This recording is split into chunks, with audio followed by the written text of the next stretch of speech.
Welcome to Viva La Visionary, the podcast that celebrates the innovative ideas and mindsets of entrepreneurs and visionaries. Join your host, Coach Bob Schittefeld, as he dives into inspiring stories and practical insights from trailblazers who are changing the game. Whether you're an aspiring entrepreneur or a seasoned leader, this show is your source for motivation and creativity. Let's embark on this exciting journey together. Hi there, Coach Bob here, host of Viva La Visionary, the podcast to, for, and about visionaries. Very excited to have Joel Duran with us today. Joel, how are you? I'm good. I'm great, thank you.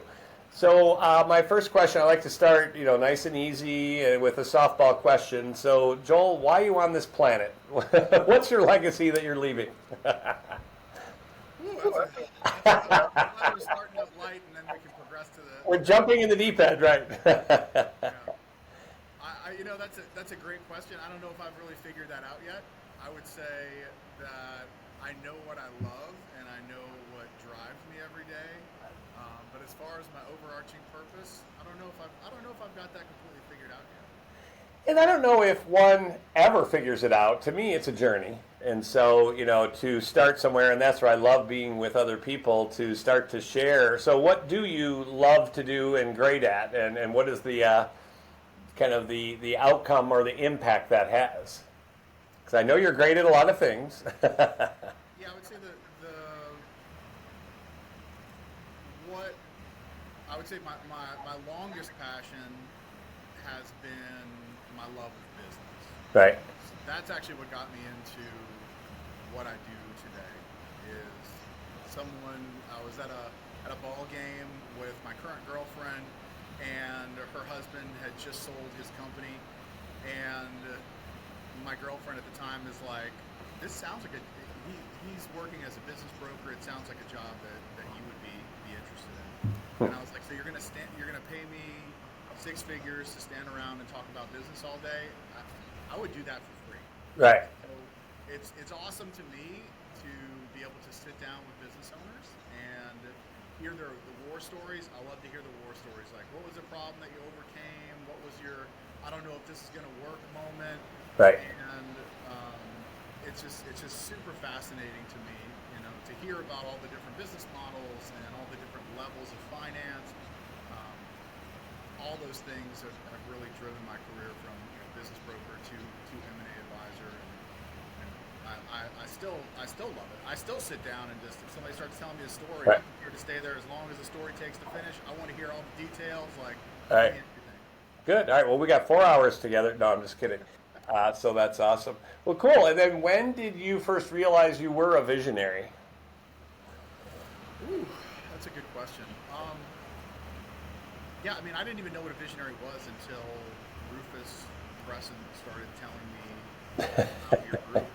And then once he described it to me, I was like, I've described this same thing to clients, but right. I didn't really have a term for it.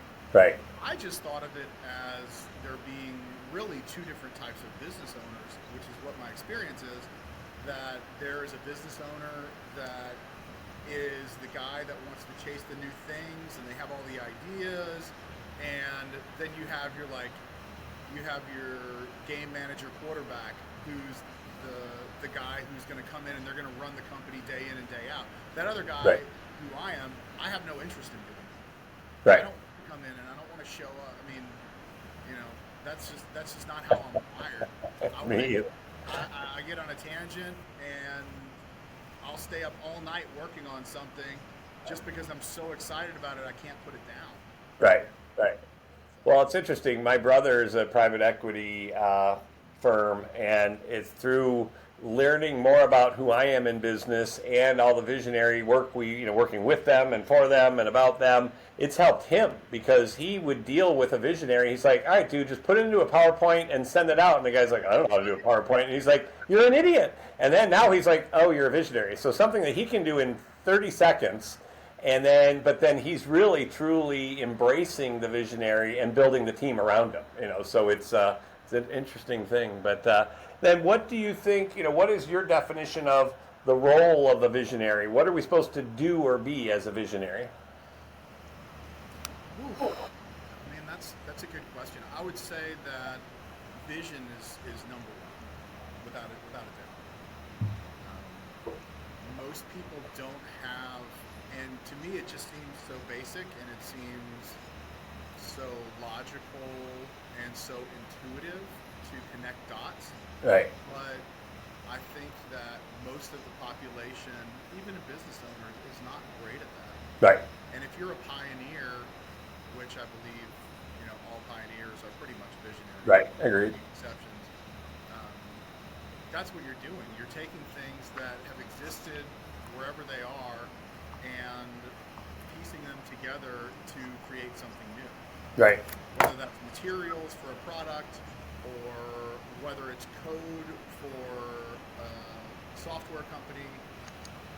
I think that vision is what employees need from us. Right. And co-founders need from us as well.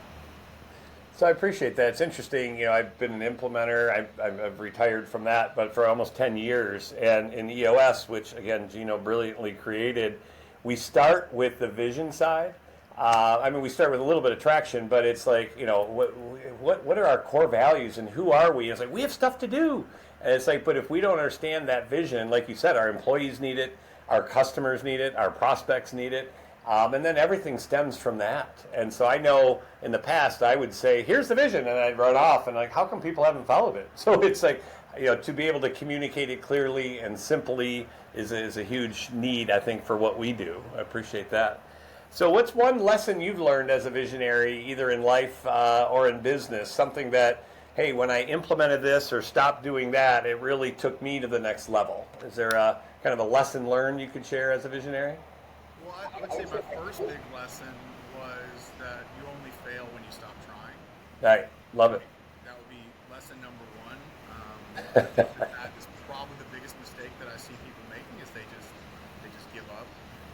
The advice that I always give to people, because we sell companies, and so sometimes we will get buyer calls, and they're people that want to own a business, but they don't really know what they want to own. And because of that, they will start looking at things that have high income. And my thoughts are always that you should only buy a business that is in an industry that you're passionate about. Right. And I would say that's probably number two is passion. Passion can overcome a lot of obstacles. Right. Because it's business. It's a roller coaster ride. Right. There are going to be ups and downs. And if you are passionate about what you're doing, it's going to give you two competitive advantages. One, it's going to allow you to innovate because you're driven on that subject. And so you're going to continue doing research beyond just your profitable business model, right? Right. So you're going to be able to create where someone who maybe just purchased an income isn't able to create. And then two, when you hit those lows, when you're passionate about something, it gives you that extra fire to continue onward, even though things may be really, really difficult. Right. Yeah, no, I appreciate that. So, so what is your target market? So again, tell me again what you do simply and what's your target market? Yeah, we are business brokers, M&A advisors, and we're primarily in South Louisiana. I've taken listings as far as New York. It really just depends on the engagement. And we are primarily engaged in selling what would be referred to as upper Main Street deals. There is a lot of activity certainly in the lower middle market, meaning $2 million in EBITDA up, but there is a real shortage of high quality professionals in that upper Main Street market. And the other part of that is that the people selling middle market businesses really don't know how to sell those businesses. No. And Right. they don't have the buyer list for those people. I started my career with a well-known international franchise, ran that for 9 years before founding this 5 years ago, and we really have just come to realize that is our sweet spot. Those businesses are small enough that we're going to deal almost exclusively with the owner. We're able to do a fantastic job for those owners, and we like the buyers that we have on the other side too. They're not the completely corporate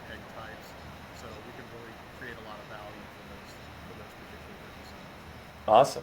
So for the, We're go really ahead, sorry. focused on, yeah, I'm sorry. We're really focused on three things: sell side engagements, business valuation, and then exit planning.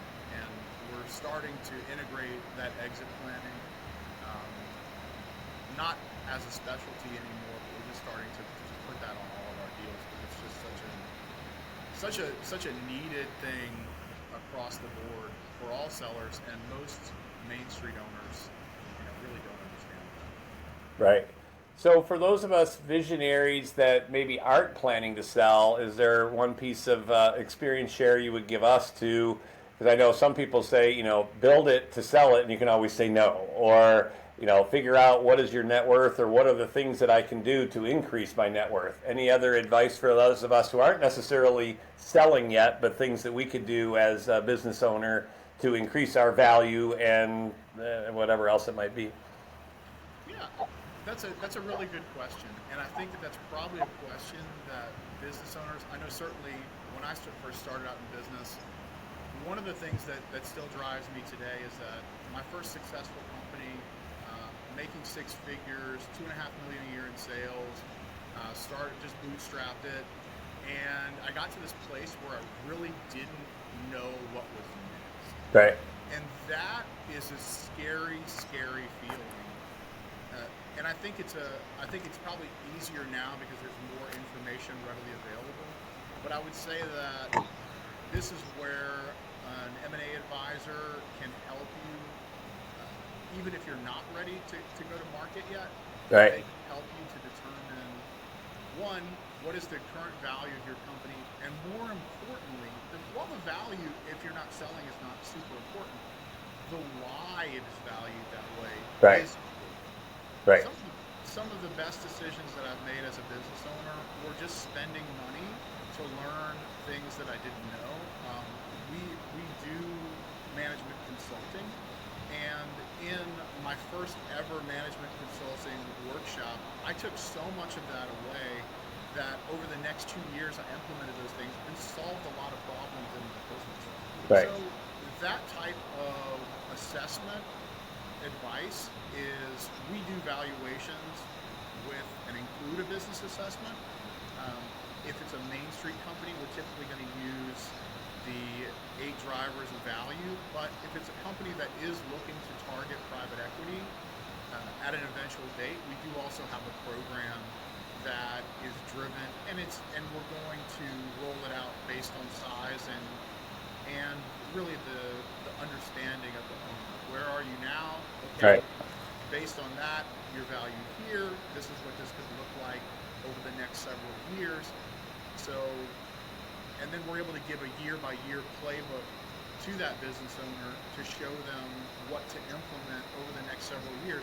And while what a lot of people don't understand too is that your business is valued based on the perceived risk by the buyer. Right. So when you are building incremental value, really what you're doing is you're reducing company-specific risk, meaning that you're making the company less risky for a buyer. So Right. that extreme end of riskiness, you have a one-man band who has personal relationships with all the customers, Right. and really doesn't have any tools or anything. Maybe he's working out of his van with his bare hands, and it's all in his head. So that kind of business is just completely unsellable because there's no IP, there's no employees, there's nothing that's going to carry forward if the owner doesn't know exactly what that owner knows. And the Right. same. Huh. On the opposite end of the spectrum, you have, as an extreme, something like a publicly traded company that even if the CEO were to die tomorrow, Right. the leader of the company, nothing would change. And certainly as an owner of that company, a stockholder in that company, you are able to just predict that revenue and money at least into the near future, Right. Right. barring some crazy unforeseen change in the market, right? Right. So what a lot of people don't understand, I feel like, and that is solved by some of the things that we do, is that one, all of the struggles that you have in your business, all those bottlenecks are actually inhibiting business value. Right. So by identifying the things that are going to increase the business's value, you're actually also also going to make your job as a business owner much easier. Right. You're going to be able to pull away from wearing all of those hats, and you're going to be able to start to focus on the things that really drive you, the things you're really passionate about. Right. Your life is going to be much more enjoyable. Well, I appreciate that, and being a part of EOS since Gino created it 20 some years ago, I've learned, he talks about letting go of the vine, and so that's to let go of the grip. When I started, I had to be involved in everything, or at least I felt like I did. And so to put on, to have a plan, have an accountability chart, bring on the right who's, and delegate to them and trust them, especially if we have process in place, not only does it free us up to be the visionary, and a lot of times people are like, well, what do I do now? Well, to work on those big things and the culture and the big relationships and maybe valuation. But I've sold 2 companies, and with both of them, I left and I was out. And so because they didn't need me. Now, if the company was going a different direction, maybe, but that literally, they were glad that I wasn't needed and could disrupt their integration. So that was huge to be able to, I wasn't going to get in the way, because if I was going to stay around, I definitely have my opinions and my way of doing things. And it's super common for people to get kicked out of transitions Oh. by the new business owner, because they just have their way of that they want to do things, and Right. they can't turn it off. And we're unemployable. So again, if someone buys me, and then I've worked for them, and it's what I have to put in a vacation request, I'm not going to, or whatever it might be. So again, I appreciate what you're saying, but and even just reflecting back, I think that again, I'm a pretty big visionary personality and had that culture, and so when we sold, it's like, hey, here's where we're going. And again, one time I sold, they pretty much wiped out the company and moved them, and that was kind of devastating. The second time, I learned from that and opened up to my team to say, hey, I don't know if we can grow without either capital or other resources, and they agreed. And so we sold within a year, but they were a part of the process, which I don't know if that's a no-no or not, but I wanted them to be a part of it. So every one of the employees, other than one, stayed with the company for at least a year, and several of them are still there. I think you're making a really good point. One of the big mistakes that I see business owners make, and this is all solved with exit planning, right? Right. Is that they, and this is especially true, private equity has done, they're good businessmen. They've done a great job of reaching out to business owners directly and kind of catching them unaware, and the business owner wanting to be savvy and not miss opportunities. Fear of loss is a powerful motivator. They will entertain these highly educated, well-versed, super experienced deal makers and go to battle with them by themselves. Right. And sometimes that ends up with them not asking the right questions.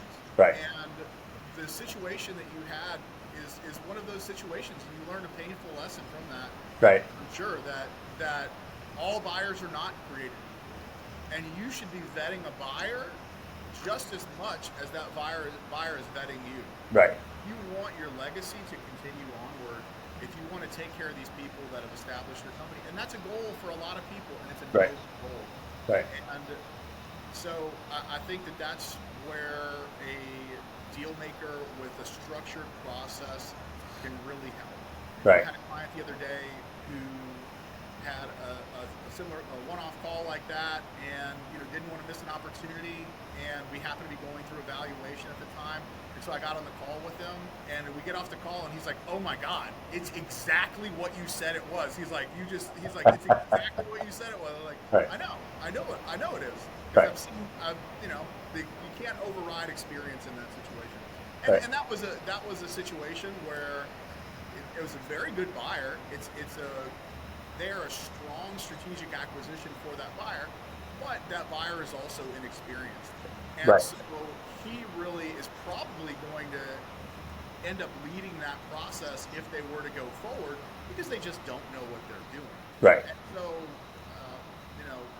the old statement, stepping over dollars to pick up pennies, is one of the big mistakes that I see people make, especially when selling their business. Do yourself a favor. You would not go to court without an attorney if you were being sued. Right. It's the same thing with selling your business. Right. Get good advice. Right. Get a plan in place so that you are prepared when you get an unsolicited offer.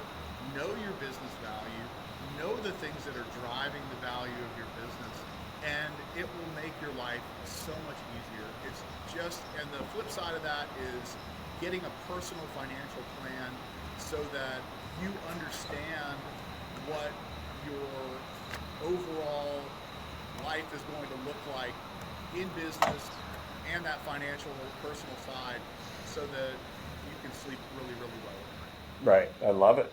Well, cool. And what's one thing that you're working on, or an issue or an opportunity as a visionary right now, either personally or professionally? Oh man, I'm always reaching for the stars. You know, my my personal project right now is that we are building out we're adding educational resources to our website. Nice. With the eventual goal of having a full suite of educational videos and documents for buyers, sellers, and worst case scenario, if we just help somebody who was in the position that I was in my 20s, where they're trying to figure things out and they don't know what's next, I mean, I consider that. Right. Love The it. first thing you do is help somebody, like, you did well. Right. Oh, that's awesome. Cool. Well, I have one more question to ask you, but any other either thoughts you want to share or questions for me before I ask my final question? No, shoot. All right, cool. So you know our rally cry is Viva La Visionary, and the title of our podcast here. So what does Viva La Visionary mean to you? You know, Viva La Visionary to me really means that we need to continue to innovate. As a country, as a society, the entrepreneurial spirit has driven us to the heights where we reside now, and I think it's going to drive us even further into the future. So we need to do everything that we can to encourage that entrepreneurial spirit, both in each other, but also in our young people. Yes. Right now, my daughter is doing an internship for my company. She wants to she wants to be an influencer. You know, I think maybe your generation was movie stars. My generation was reality TV stars, and this current generation is influencers. Right. So, she wants to do that, and I think that was when she was talking to me about that, I was like, this is the perfect opportunity to teach her about business, and our goals will be closely aligned, that she'll get to learn all the things that she wants to learn the craft that she wants to learn, but also I can teach her about the business side of things. Right. These people aren't just hopping on a cell phone and then they're successful. Right. No, they are putting together good lighting. They're making sure that they have a set. They have so just like a business location. They're building out a marketing plan. They have a structure to their content. They're monetizing their content in different ways. So I think that is my mom was always encouraged me to start businesses. I think I started my first business when I was, I don't know, somewhere between third and fifth grade. I would sell a bunch of animals, and I bred animals and sold them to feed stores. Oh, wow. And so that is something that I think if we could all give our children, we probably have the best generation of entrepreneurs ever. Love it. Yeah. So even just to teach them, again, to be an entrepreneur and to be a visionary means having a vision, taking some risk, learning, being positive, the passion as you recommend. Yeah, no, I love that. It's a great time. To me, it's the greatest time ever to be alive and the greatest time ever to be a visionary. And as you said, to educate our kids, I don't think either of my kids are visionaries, but what does vision look like for them? And what is it? What do you think it could? What school do you want to go to, or what do you want to do after school? And it's like, I don't know. All right, we'll start to think about that. And a lot of people have never even thought about that. So it's celebrating and elevating vision and visionary. I love it. Well, cool. All right. Well, watching Coach Bob is a fantastic dad, and he's selling himself a little bit short when he says that his son has a very successful career in baseball, and that doesn't happen. You don't just go and play collegiate ball without a lot of support and a lot of help from your dad. So hats off to you, Coach Bob. I'm trying to be a great dad too. So awesome. I appreciate that about you. Well, thank you very much. And that's been such a big focus for my wife and I. And so literally coming out of that with my daughter following her passion and she getting married and she's still aligned with her husband and we're learning from them. But now Cheryl and I are kind of like, okay, what do we do now? And so now that's where we're turning the Visionary Forum, which was kind of a hobby, and yet it worked. And we're like, wow, we can really make a difference in the world for a lot of these visionaries, but our kids and our next gen at our business. But thank you for the kudos on that. I'm very proud of that. So, all right, well, cool, Joel. Appreciate what you do. Appreciate who you are. Appreciate your friendship. And thanks for sharing your wisdom. All right, have a great day. Peace. Thank you for tuning in to Viva La Visionary. We hope you enjoyed today's episode and found inspiration in our guest stories. If you loved what you heard, please subscribe, rate, and share the podcast with fellow dreamers and doers. Join us next time as we continue to explore the limitless possibilities of visionary thinking. Until then, keep dreaming big and taking action. Your vision matters.